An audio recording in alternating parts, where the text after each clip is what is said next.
विष्णु, पांडे, अली, उठो भाई सब लोग। सुबह हो गई, घर जाकर नहा धोकर आओ। मैं जीजा जी का ख्याल रखता हूँ। गुड मॉर्निंग जीजा जी। शेखर बाबू, कैलाशनाथ जी एक बार आपसे मिलना चाहते हैं। क्यों? हड़ताल के बारे में कुछ बात करना चाहते हैं आपसे। मैं सब मजदूर भाइयों को यहाँ बुलवा लेता हूँ, तुम उससे कह दो यहाँ आके बात करें। जिद करने से क्या फायदा जीजा जी, शायद वो समझौता करने को राजी हो गए। मेरी बात मानो, चलो। वापसी पर शायद हम अपने साथियों के लिए वहां से खुशखबरी भी ले आए। चलिए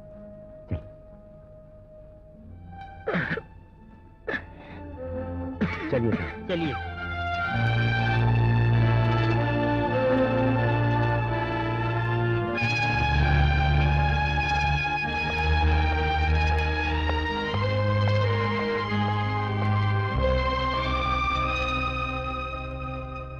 आओ शेखर, आओ, बैठो। छोड़ दो।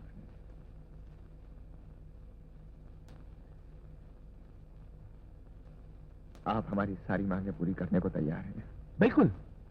जिन लोगों को नौकरी से निकाल दिया गया है उनको वापस नौकरी पर रख रहा हूँ, और अहमद मियाँ के बीवी बच्चों को 1 लाख रुपया हर्जाना देने के लिए भी तैयार हूँ। और हड़ताल के दिनों की पगार? वो भी दूंगा। किसी के खिलाफ कोई कार्रवाई नहीं की जाएगी। सिर्फ इतना ही नहीं, आप लोगों की बाकी मांगे भी पूरी करने को तैयार हूँ। सोच क्या रहे हैं जीजा जी?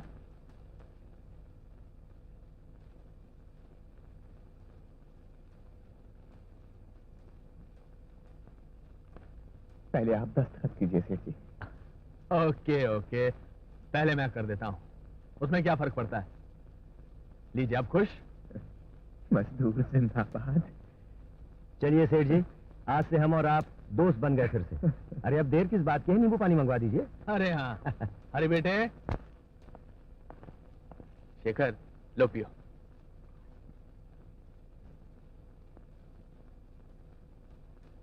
सब कुछ आपके बेटे के कारण हुआ है सेठ जी। इसे कहिए आइंदा हमारे मामले में एहतियात से काम ले।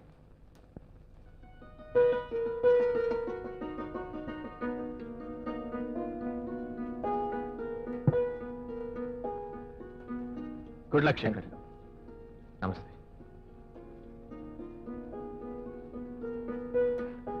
मजदूर की ताकत। आखिर आप जीत गए जीजा जी। क्या हुआ जीजा जी? बहुत जलन सी हुई। आपने भूखे पेट शरबत पी लिया था ना नींबू का, इसलिए ऐसा हो रहा है। आप रुकिए, मैं अभी साइकिल लेकर आता हूँ। हाँ?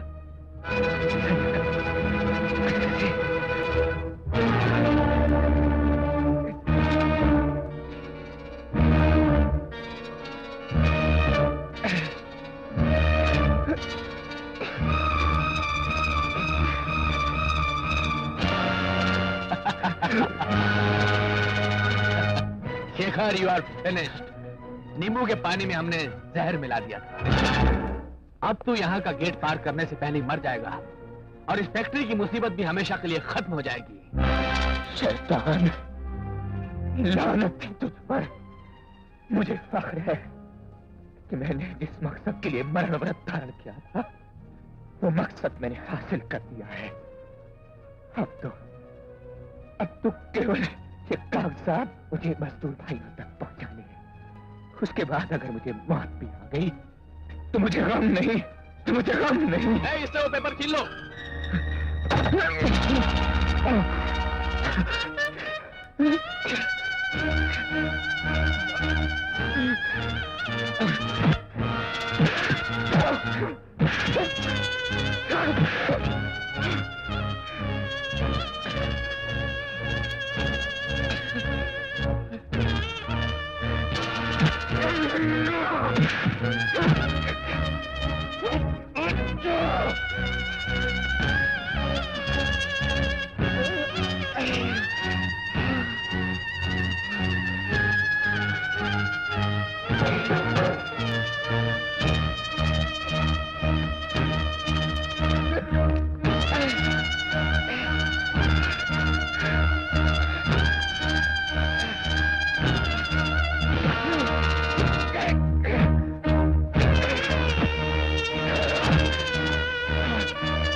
मैं सन्यासी नहीं हूँ जीजाजी, ब्रूटस का प्यारा लाडला भाई। अब शराफत से पेपर्स मुझे दे दो।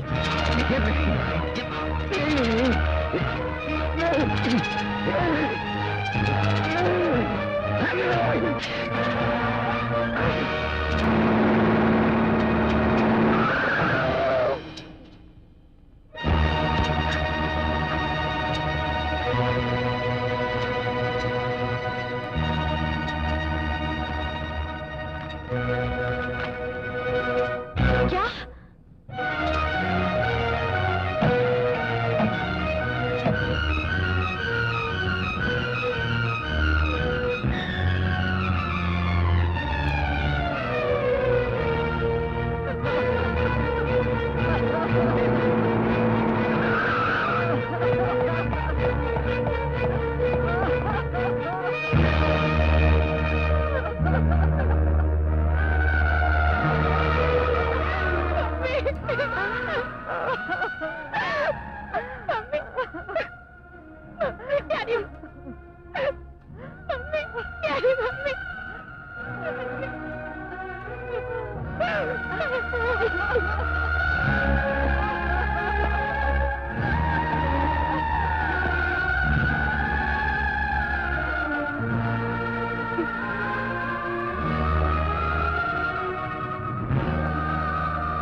कैलाशनाथ ने हम दोनों को हड़ताल के बारे में बातचीत करने के लिए बुलवाया, तो हम अंदर गए।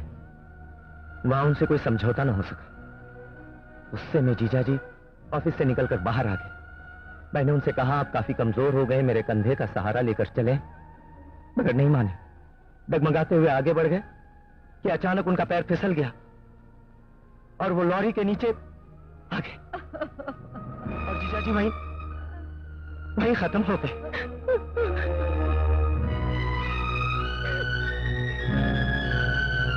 लाश को पोस्टमार्टम के लिए भेज दो। Yes madam. नहीं बेटी नहीं, मेरे बेटे ने पहले ही जीते जी बहुत दुख उठाए। मरने के बाद उसके टुकड़े टुकड़े मत करो, मेरा कलेजा फट जाएगा, मैं मर जाऊंगी। ऐसे उसका अंतिम संस्कार कर दो बेटी, ऐसे ही। कानून इसकी इजाजत नहीं देता। मैडम, कम से कम हमको अपने नेता की लाश का अस्पताल तक जुलूस निकालने की इजाजत दीजिए। ठीक है। भाइयों, कामरेड शेखर को मजदूरों का लाल झंडा पहना दो। इन्होंने मजदूरों की जंग में अपने प्राणों की आहुति दी है। इस अमर शहीद को झुककर आखिरी प्रणाम करो। कामरेड चंद्रशेखर, कामरेड चंद्रशेखर, इंकलाब जिंदाबाद।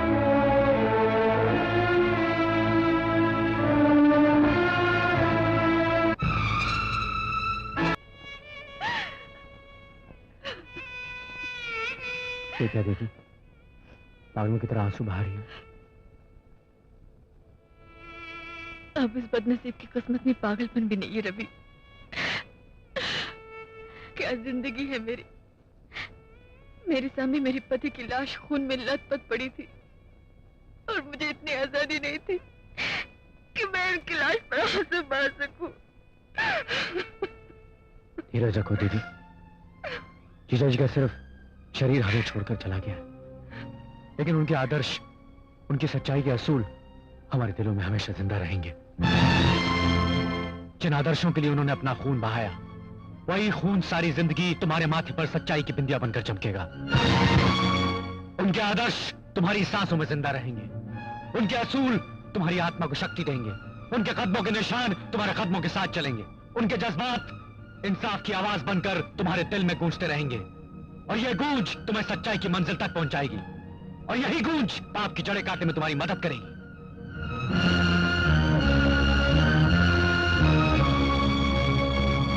मैं क्या करूँ राम, मुझे पुट्ठा मिल गया। अरे तू अपने पति को नहला रही है या गधे को नहला रही है? ठीक से रगड़ना। जी रगड़ तो रही हूँ। क्यों जी? हाँ। बाकारा के बारे में आपका क्या ख्याल है? मेरा क्या ख्याल है? हाँ? अरे वो लफंगा अपने प्रोग्राम का दीवाना है और तू उसकी बांसुरी की दीवानी अभी है। छोड़ो इसके पे पानी है। संगीत की दुनिया में बाकारा तानसेन की तरह महान है। अरे वो महान नहीं है, भूतनी का शैतान है। हाँ, अगर मैं महारानी होती तो उसे इनाम में सोने की मोहरें देती, मुरली विभूषण का खिताब देती। अगर मैं महाराजा होता तो उसके गले में फांसी का फंदा डाल के उसे लटका देता टिल डेथ। मैं देख रहा हूँ जब से तू मुझे साबुन लगा रही है उसकी तारीफें किए जा रही है। अरे वो शनि की तरह मेरे घर में घुस आया है, मान ना मान मैं तेरा मेहमान। अच्छी बैठो जी। हाँ, ठीक से लगा साबुन। मुरली की तान, मधुर तान।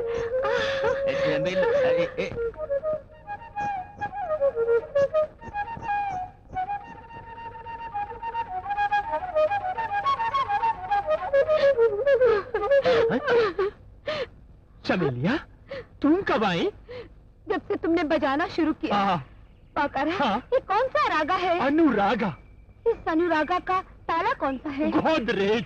मजबूत है। बहुत। बाकारा, हाँ। एक बार फिर से बजाना बांसुरी। अभी लो चमेलिया।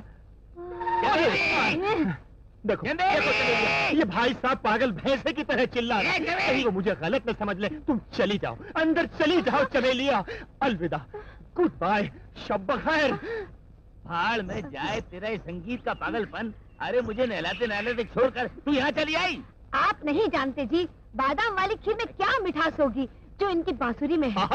जब ये बजाते हैं तो मेरा मन करता है कि मैं खुद बांसुरी बनकर उड़कर इनके होठों से चिपक जाऊं। क्या उड़ान है? बात बन जाना, कम से कम खटिया बनाने के काम तो आएगी। अरे ऐसी कौन सी खास बात है इसकी बांसुरी में? मैं इससे अच्छी बांसुरी बजा सकता हूँ। हाँ, भाई साहब, आप भी बजाना जानते हैं बांसुरी? इधर लाओ बांसुरी और फिर देखो मेरी बांसुरी का कमाल। अच्छा।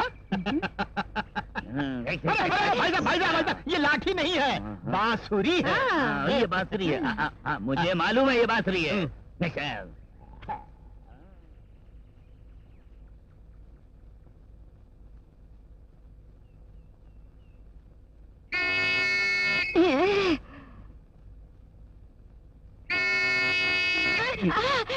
अजीब बात भी करो, पुलिस की सीटी तो ठीक से बजा नहीं सकते, बांसुरी के हाथ बजाओगे। अगर दोबारा हंसने की कोशिश की ना तो ये लंबा बांसुरा तेरे हलक में घुसेड़ दूंगा। धन्यवाद, धन्यवाद।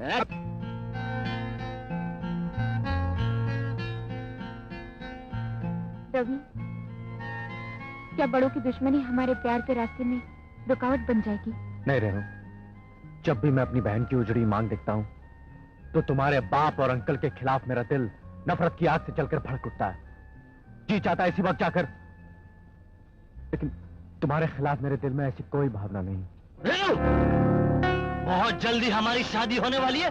इस तरह तुम अगर हर लोफर के साथ में। अरे असली लोफर तो तू है। अबे बेगैरत, इसने लोगों के बीच तुझे जूता मारा है, फिर भी तो उसका पीछा नहीं छोड़ा।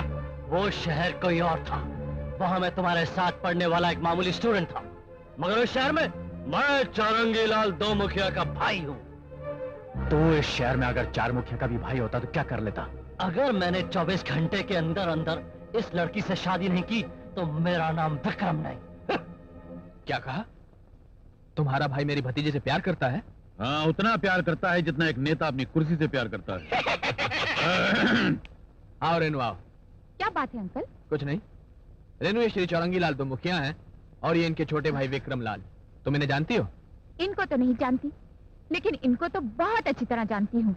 रवि नाम के स्टूडेंट ने कॉलेज में इनकी बहुत पिटाई की थी, तब इनको देखा था। और अभी कुछ रोज पहले ये बीच पर मार खाने वाले ही थे, उस वक्त भी इनको देखा था। बस इतनी सी बात, भूल जाओ इसको। करीबी लोगों में से हैं। ये लड़का तुमसे बहुत प्यार करता है। तुम अगर हाँ कह दो तो ये शादी करने को तैयार है। सॉरी अंकल, वैसे छोटा मुंह बड़ी बात होगी, लेकिन मैं कह दूं तो बेहतर है कि मैं किसी और से प्यार करती हूँ। सॉरी चौरंगी लाल जी, बाय। वाह, कौन कहता है कि हिंदुस्तान बहुत पीछे? इस मामले में तो बहुत आगे। अच्छा है, अब आप ही बताइए मैं क्या करूं? जबरदस्ती शादी करवा दीजिए, और क्या है। कैसी बातें करते हैं दो मुखिया जी? वो मेरे सगे भाई की बेटी है जो इस वक्त जेल में है। ऐसे हालात में उसकी शादी कैसे करवा सकता हूँ? सॉरी। अरे कोई मर्डर करने को थोड़ी कह रहा हूँ, शादी करवाने को कह रहा हूँ। और अगर तुम नहीं कर सकते तो मुझ पे छोड़ दो, अखबार में एक सिंगल स्टेटमेंट देके दोनों की जबरदस्ती शादी करवा सकता हूँ। बुरे से बुरा आदमी भी जब अपनी बेटी की शादी करता है तो एक नेक लड़के से करना चाहता है चौरंगी लाल। तो क्या मैं नालायक हूँ? यही मेरी भतीजी ने बताया। अब आप तशरीफ ले जा सकते हैं। कैलाशनाथ, शिकारी कुत्ते की दुम से खेलना आसान है, मगर उसके जबड़े में हाथ डालना बहुत खतरनाक है। और तुम जानते हो कि मैं क्या हूं? आज जानता हूं। तुम कल के एक्स MLC हो और मैं आज का करोड़पति हूं। Okay okay. Shankar, yes sir. गाड़ी तैयार है? Yes sir. शंभू, जी हाँ। ड्राइवर तैयार है? जी हाँ। इस घर को थूक थूक के भर दो और चलो। Damn it! भैया, अगर रेनू से मेरी शादी नहीं हुई तो आपका लेवल गिर जाएगा। किसी खतरनाक गुंडे को ललकारना या किसी पॉलिटिशियन को भड़काना, दोनों का एक ही अंजाम होता है, तबाही, बर्बादी। अब देखना मैं कैलाशनाथ के घर में कैसी आग लगाता हूं।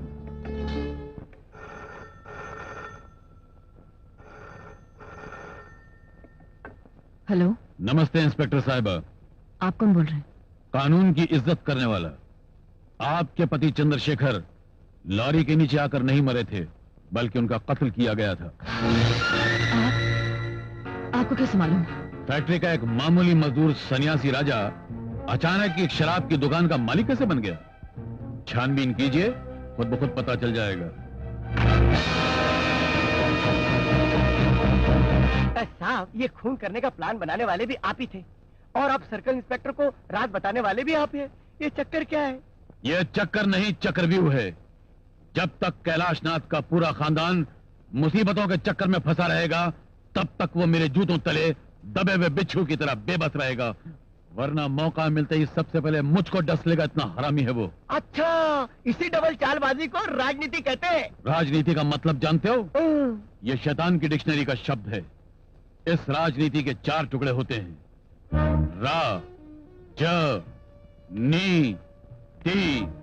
रा से राक्षस की तरह, ज से जनता को, न से नुकसान पहुंचाने वाला और त से तिगड़मबाजी करने वाला। और इन चारों बातों में मैं शैतान का उस्ताद माना जाता हूं। बाप रे बाप, इससे तो अच्छा है इंसान किसी वेश्या के दरवाजे पर जाकर भीख मांग ले, मगर कभी भूलकर भी ऐसे पॉलिटिशियन का पीए न बने। एक बात याद रखना, ये राज तुम्हारे और हमारे बीच में है। अगर कहीं फाश हो गया तो तुम्हारा पूरा खानदान यमराज की गोद में बैठा हुआ नजर आएगा, याद रखना।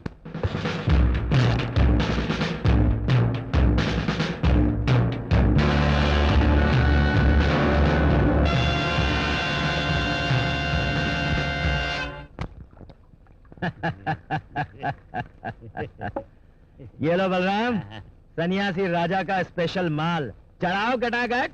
नैसी लॉटरी लगी है तुझे, अच्छा हुआ। और तूने शराब की दुकान खोली है ना, ये और भी अच्छा हुआ। मगर सन्यासी, दुकान का नाम तुमने सन्यासी राजा वाइन शॉप रखा है ना, ये बहुत बंडल है। अरे सन्यासी राजा। अरे कन्हैया, आओ, तुम भी मारोगे ब्रांडी? मैं सिर्फ डंडा मारता हूँ, सर्किल इंस्पेक्टर ने बुलाया, चलो पुलिस स्टेशन। अच्छा अच्छा, मेरी बहन जी ने बुलाया है तो बराबर है। मैंने शराब की नई दुकान खोली है तो मुझे मुबारकबाद देने के लिए बुलाती होगी। चलो। बल्लाम भैया जा रहे हैं। कन्हैया, मेरी बहू को मत बताना कि मैं यहाँ बैठा हूँ। ठीक है, मैं उन्हें बता दूंगा कि आपने कहा है कि आप यहाँ नहीं बैठे हैं। चलो चलो, जरा ध्यान रखना दुकान का बलराम। कन्हैया, हाँ, कहाँ है हमारी बहन? अंदर आपका इंतजार कर रही हैं। मैडम। सॉरी बहन जी, अपनी शराब की दुकान के उद्घाटन के समय आपको बुलाना ही भूल गया।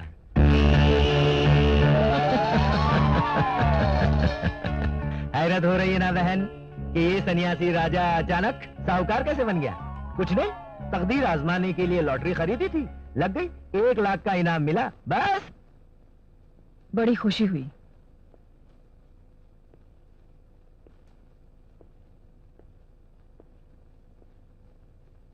तुमसे कुछ बातें करनी है, चलो। ये पुलिस वाले मुझसे किस बारे में बात करना चाहते हैं? आए? नहीं, वो तो नहीं हो सकता। बैठ जाओ। आप तो मुझे इतनी इज्जत दे रही हैं कि मैं खुशी के मारे पानी पानी हो रहा हूँ। ये मुझे बांध क्यों रही है बहन जी? तुम लोग बाहर जाओ। अरे ये सब क्या हो रहा है बहन जी?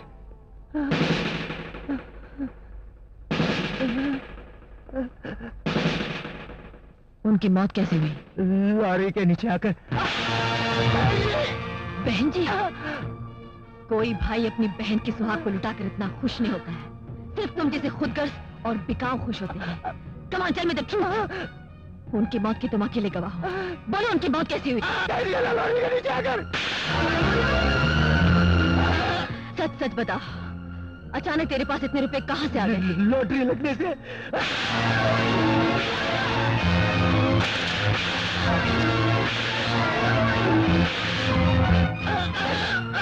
बोलो, उनका कत्ल किया गया था ना? जिस डॉक्टर ने सर्टिफिकेट दिया कि उनकी मौत लॉरी के नीचे आकर हुई है, उसे छोड़कर मुझे क्यों मार रही है? डॉक्टर।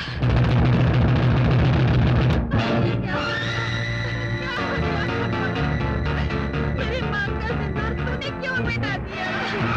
हमने किसके सहारे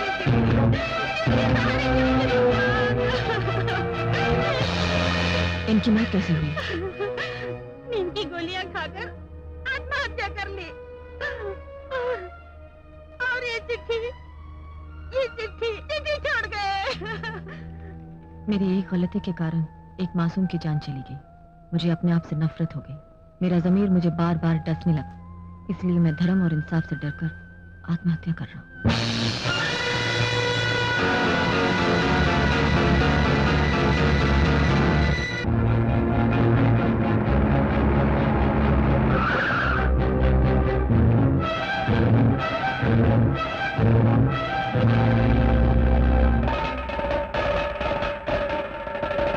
आइए आइए, मुझे पहले से मालूम था कि आप जरूर आएंगी। ये रिवाज है कि जब पहली बार कोई स्त्री घर में आती है तो आदमी अपनी पत्नी से कहता है कि आने वाले का स्वागत करो, उसे तिलक लगाओ। लेकिन अफसोस कि आप इस वक्त मर्द के लिबास में आई हैं। और दूसरी बात तो भूल ही गया था कि मुकद्दर ने आपके माथे से सिंदूर और तिलक का हक तो कब का छीन लिया है। मेरी तकदीर से सिंदूर का हक तुमने मिटाया और मैं तुम्हें जेल भिजवा कर रहूंगी। किस जुर्म में? मेरे पति को कत्ल करने के जुर्म में। अच्छा, कोई गवाह है? डॉक्टर नरेंद्र की लाश। उस डॉक्टर से तुम डर गए कि कहीं वो गवाही न दे दे। उसका खून कर दिया और खून को खुदकुशी का नाम दे दिया। अदालत का धर्म कांटा झूठी गवाहियों के बोझ से कब और किस तरफ झुक जाए, ये तुम नहीं जानती इंस्पेक्टर साहिबा। एक तरफ मेरी गवाहियां होंगी और तराजू के दूसरे पलड़े में लाश होगी। लाश तुम्हारी क्या मदद करेगी? मुर्दे तो बोला भी नहीं करते। तुम्हें मुर्दा बनाने के लिए मेरे कैद में बंद जिंदा सन्यासी राजा की गवाही काफी है। वो गवाही नहीं देगा क्योंकि वो इस खतरनाक सांप के फन के साए में पल रहा है। आइंदा तुम्हारा साया उस पर ना पड़े, इसलिए मैं तुम्हें गिरफ्तार करके जेल की चारदीवारी में कैद कर दूंगी। कांस्टेबल! ठहरो, हम सिर्फ खून ही नहीं करते बल्कि शैतान की अक्ल भी रखते हैं। मैं जानता था कि तुम अपना नेक इरादा लेकर यहाँ होगी, इसलिए मैंने पहले से एक तोड़ बनाकर अपने पास रख लिया है। एंटीसिपेटरी बेल, गिरफ्तारी से पहले जमानत का ऑर्डर। तुम अगर समझते हो कि इसके सहारे तुम बच जाओगे तो ये तुम्हारी बेवकूफी है। तुम जैसे जुर्म के चोरों को किस तरह बिल से बाहर निकाला जाता है ये मैं अच्छी तरह जानती हूँ। बिल में नहीं, अपनी दौलत के किले में राजा की तरह सुरक्षित बैठा हूँ, जिसे ना तुम तोड़ सकती हो और ना अंदर घुसने की ताकत रखती हो। मैं तो मानता हूँ कि मैंने तुम्हारे पति को जहर देकर जान से मार डाला। क्या तुम इन हाथों में हथकड़ी लगा सकती हो? मैं तो ये भी इकरार करता हूँ कि मैंने सन्यासी राजा को पैसे देकर झूठी गवाही दिलवाई थी। क्या तुम इन हाथों में हथकड़ी लगा सकती हो? और ये भी स्वीकार करता हूँ कि कहीं तुमसे डरकर वो डॉक्टर पोस्टमार्टम की सही रिपोर्ट ना दे दे, इसलिए मैंने पहले उस डॉक्टर को मुर्दा खाने पहुंचा दिया। क्या तुम इन हाथों में हथकड़ी लगा सकती हो? इसलिए ज्यादा होशियार बनने की कोशिश मत करो। अपनी मांग के सिंदूर के साथ साथ अपनी जिंदगी भी खोने से पहले यहां से चली जाओ, वरना तुम्हारे पति की तरह तुम्हारी बेटी भी तुमसे अलग कर दी जाएगी। उसके ससुराल नहीं बल्कि किसी गुमनामी और बदनामी वाली जगह पर। आउट! Get out!